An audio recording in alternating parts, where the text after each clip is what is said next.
Water signs, tignan po natin kung ano ang mensahe para sa'yo ngayong araw. Keep in mind po na ito ay general reading lamang.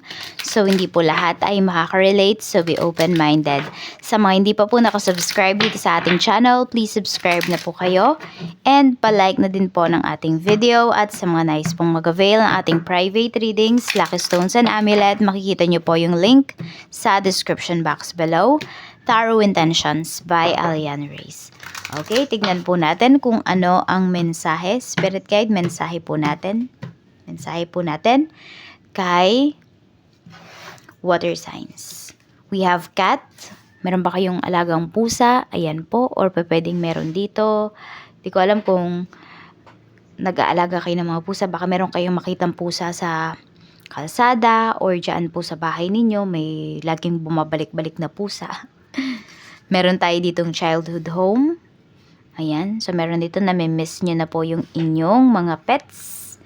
Meron dito pwedeng nasa malayo kayo. Tapos, ayun nga, meron kayong alaga na naiwan. So, nami-miss nyo na. Water signs. We have fire. Okay. So, meron papauwi. Ayan po. Take responsibility for your power. So, you're very responsible. Hindi lang naman ngayong araw. Pero mas pinapakita kasi siya talaga ngayon. Ayan po. So, pwedeng meron kayong babalikan na pangyayari sa life ninyo. Okay. May mga lessons learned naman dito. Okay. May mga natutunan naman kayo in the past. Yun nga lang kasi pwedeng meron talaga kayong kailangang balikan. So, more on mga importanteng files, documents po ito. Oo. Or mga papeles nga na kailangan ninyong ayusin. So, hindi ko alam kung magkakaroon na ba dito ng bentahan pagdating po dito sa inyong parang sabihin natin lumang bahay. Ayan. So, pwede rin na may magpaparenovate dito. Ayan po. Meron ako nakikita, pwedeng abandonado na siya yung bahay po ninyo or yung property ninyo. Tapos pwedeng pinamahayan na siya ng mga cats. Parang yun yung naging safe place nila. So, tignan po natin ano pa yung mensahe para sa'yo. Ba't itong langaw na to? Ba't napunta dito yan? Ayun, nagbukas kasi ako ng bintana. So, tignan natin kung ano pa yung mensahe para sa'yo. Spirit guide, ano po itong cat na ito? Ano po itong cat? Ano po itong cat energy? Spirit guide, tignan natin. So, alagaan nyo po yung inyong sarili. Ayun nga, pwede nga yung bahay talaga, property, di nyo na alagaan. Baka may nakalimot ditong magbayad ng mga, amilyar ba yan, mga ganun. We have impasse, reflect and redirect your energy. So, alagaan nyo lang po yung inyong sarili. So, meron dito nag-overthink na naman kayo sa mga bagay na hindi ninyo makokontrol. So, let go nyo na po yan, water signs. We have childhood home kasi yun. Tapos ito, travel lightly. Simplify your life. Ayun nga, meron na kayong mga need bitawan dito.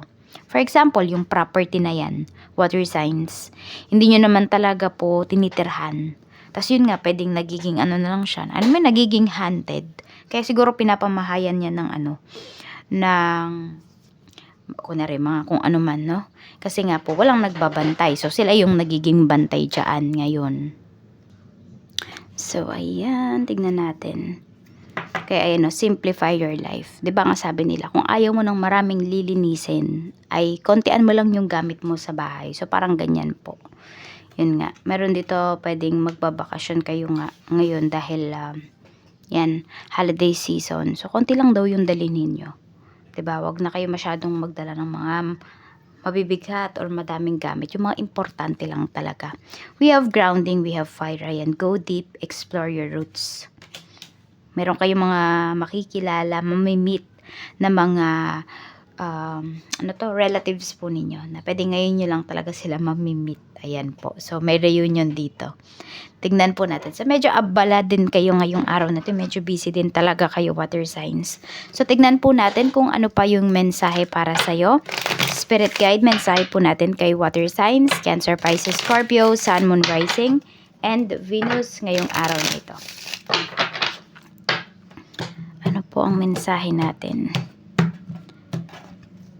Ay, palanong langaw na yun. Ano ba yung meaning ng langaw? May meaning ba yun? Hindi ko din kasi alam basta binuksan ko lang yung bintana dito. Ayan, pumasok tuloy. We have the Hierophant, so may meeting. Knight of Swords. Meron tayo ditong Ten of Cups. Okay, so meron dito may gagawin na big decision pagdating sa career. So, pwedeng tagal nyo din itong, yung iba dito, pwedeng matagal nyo itong pinag-usapan or pinag-isipan pala. Yung iba naman dito, pwedeng mabibigla lang kayo. Ayan po, pwedeng meron kayong masasabi dito or meron kayong ipapahayag na, papahayag na damdamin or karanasan pagdating dito sa trabaho. Or could be reklamo, yung iba naman po sa inyo. So, yan yung yung inyong pwedeng gawin pagdating dito sa work. 10 of Cups kasi. Ayan po. So, happy naman yung iba sa inyo. Siguro magpapahayag kayo dito ng mga karanasan nga talaga ninyo pagdating sa trabaho. Okay. Sinearch ko. Yung flies, yung langaw, symbolizes change. So, pwedeng may pagbabago dito. Ito, meron kang gustong pagbabago na mangyari pagdating sa work. So, meron dito, pwedeng yung iba, meron kayong kakayahan para makipag-meeting, ganyan, or may makausap talaga dito na mataas na tao pagdating sa trabaho. So, ayan po. Transformation yan. Similar to butterfly and moths pala, this transformation may be physical, emotional, mental, or spiritual. So, may pagbabago po na paparating para sa inyo. Water signs. Kaya, ayan, embrace nyo yung change sa life po ninyo. Tingnan natin. Or, pwedeng iba sa inyo, ayan dito yan nga may pagbabago kayong gagawin. So may mga ile-let go po talaga kayo. So tignan natin pagdating naman sa negosyo, kamusta? 'Di ba? Napigyan pa natin ng meaning 'yon. Kasi naman 'di ba? Nagpakita sa camera natin We have Queen of Cups. Kaya lang naka-reverse. Meron tayong Eight of Swords. At meron tayo ditong Strength. Nako, sobrang good problem po ito. Medyo na-overwhelm kayo dito. Di nyo makontrol yung emotions ninyo pagdating sa inyong business, sa sales ninyo. Ngayong araw, sobrang magiging happy po kayo dito. Yan parang alam niyo yung gusto nyo nang i-close yung business ninyo kasi pwedeng kota na po kayo. Pero, syempre, sulitin nyo yung araw na ito. Water signs, para kayo ay kumita talaga. So, diba, sulitin nyo yung mga araw na ito. Oo. Para makaipon yung iba. Tingnan natin pagdating naman po sa kaperahan, spirit guide. Kamusta po ang kaperahan? Meron tayong Ace of Swords. At meron tayo ditong The World. Meron ba kayo ditong nakakausap? Or meron kayong family members na nasa ibang bansa? Or kayo yung mismo yung nasa ibang bansa? Ayan. Pwedeng may matatanggap kayong blessings. Ayan po, yung iba sa inyo galing pa to sa malayo. Ayan po, galing pa sa ibang bansa o basta sa malayo. Yung blessings na ito or yung pera na ito. Ayan po, may magpapadala sa inyo.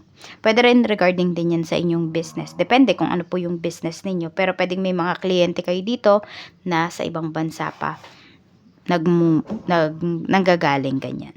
Tignan po natin or dun sila nakabase.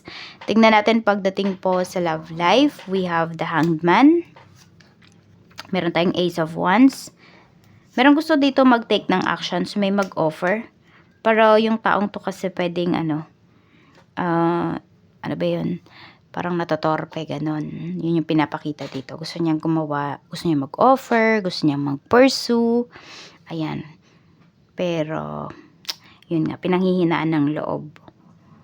Tas meron naman dito, pwede na hindi talaga nagbo-boyfriend, nagko-girlfriend kasi ikaw yung hinihintay.